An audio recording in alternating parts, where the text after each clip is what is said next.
Hello, everybody. I'm Chuck Wiger, Area State Senator, and today I'm very pleased to have with me Randy Comfort. He's the Director of Guidance at Mounds Park Academy. Welcome. Right. Thank you. Thank you for having me. Good. So tell us about Mounds Park Academy and Maplewood. And you serve a area throughout the East Metro, but Mounds Park Academy.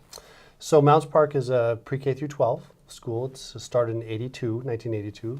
It is the very last neighborhood of St. Paul, North St. Paul combined on Larpenteur Avenue. And we've got about, in the neighborhood of 470 students in the entire school. The high school is around 225, so we're 50 to 60 kids per grade level in the high school. It's an amazing place. I've been there 16 years and been the assistant principal, the principal, and now the director of guidance. So if it happens, I can probably tell you too much about it. Good. The philosophy of the school. Philosophy of the school is was founded on a whole child education to make sure that students had a wide range of programs that they take. So they take a lot of art, they take a lot of science, they take a lot of math, they take a lot of everything. But it's also a joyful place. So it's meant to be a place where kids are allowed to find themselves, grow, and have a premier education in the state of Minnesota. And it is a private school. It is a private school. And tell us how that works then for the financing, and you apply to get in. Correct. Students apply to get in, and so it is a private school, and so there are a number of students on financial assistance to be able to go there. We have some full scholarships as well. Okay. So it is a tuition-driven school in order to have our operating budget come from that. Right. And tell us more about the mission, and this is so inspiring. Dream big, do right, and that's really what you want your graduates when they at the very end. That is correct. To dream big, and it means so much. And tell us more about that and those graduates. And I've had the honor of working with several graduates over the years in their capstone projects, whether it's a community service or legislative, where they work on an idea, to become law, where they actually have made impact. But tell us about what that actually means, how you walk the talk. So it's a big statement, right? Who wouldn't want their kids to dream big and go out in the world and do right? And so at every step of the way, there's a lot of emphasis on effective communication, very much 21st century skills. Collaboration, problem solving, creative problem solving. An example would be last year when there was a national student walkout throughout the entire country. Yes. Our students came to us with an idea which we supported them on, which was amazing in my mind, is that instead of walking out of school, they spent their time in the school, contacting their legislative representatives, contacting people who... And we're referring to the gun violence in Parkland. Correct. From around the Parkland, time of the Parkland violence, that's correct. So an example of doing right was to put their voices in action, instead of just talking about it, to actually do it. The seniors will complete a service project, and the high school students do a service career. And I guide those service projects as well. And some of those are just absolutely stunning in terms of what they do and what the scope of those are. And I guide them through that process as well. A recent example would be the Maplewood Library. I thought was near where our school is. We had some students volunteer their time in the makerspace area to help people come in and learn how to do 3D printing, learn how to do engineering, learn how to take an idea and bring it to life. And so that would be one example of students, just even in recent years, this last year, that did that.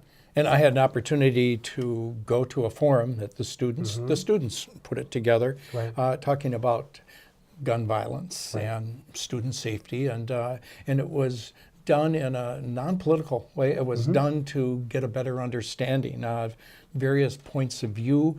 I was joined by Senator Johnson, and I think both of us agreed it was handled very well, but a very thoughtful exchange of ideas, and so I was very impressed. It was totally done by the students. It was, and well attended, and very respectful of some feelings that are rather intense, but they did a very good job of managing that. And you mentioned that the Maplewood Library. I've seen that, and there's so many other projects as well.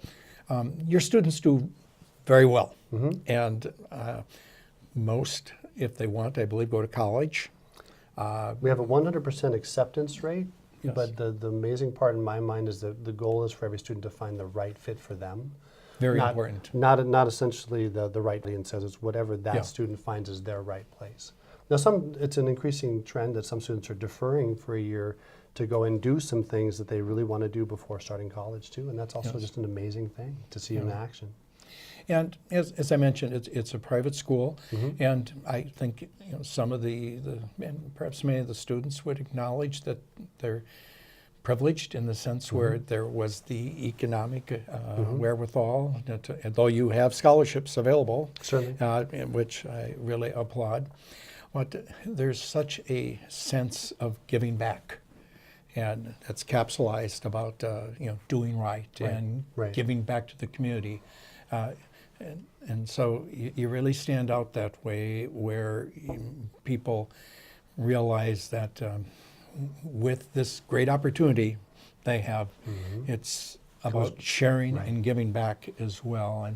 And tell us about what your board of directors and what they say, and what your staff as to why that's important.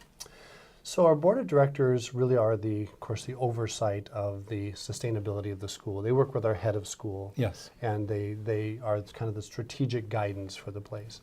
But threaded from pre-kindergarten all the way through senior year, Yeah.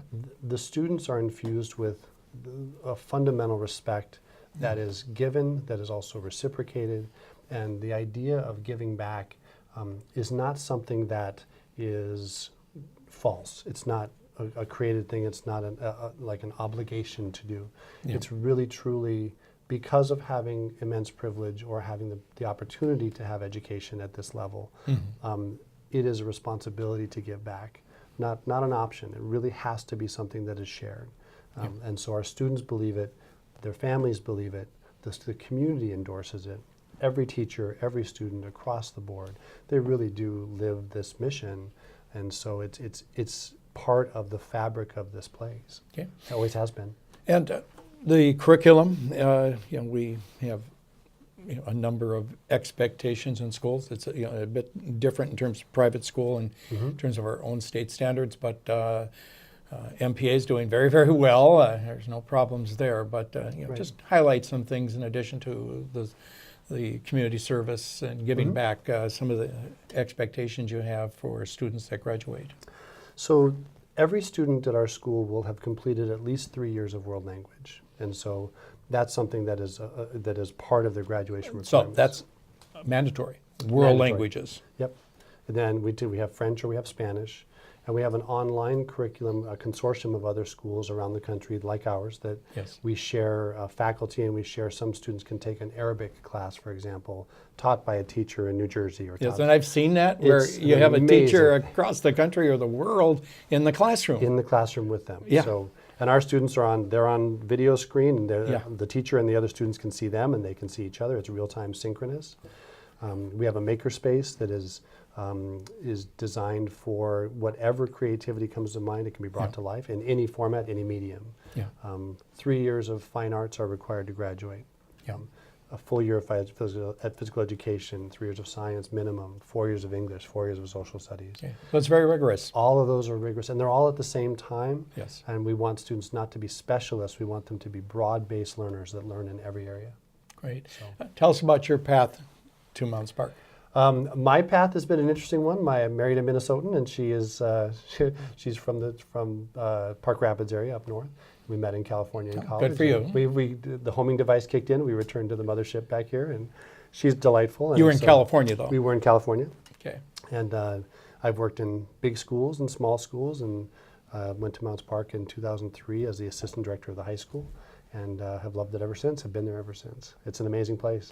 And I coach varsity baseball there. I've done a lot of different things along the way. And I'm involved in Scouts, and I'm involved in Rotary on behalf of the school, the North St. Paul Oakdale Maplewood Rotary. Yes. And we're all connected together. It's really, that's a real treat.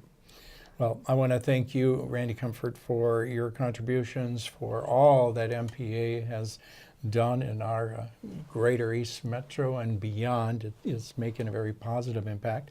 And for persons that'd like to get more information about the school, there's a website, Absolutely. phone number. You'd like to shout that out? Absolutely. It's moundsparkacademy.org. And the website has a lot of information about admissions, about financial aid, about programs, about people.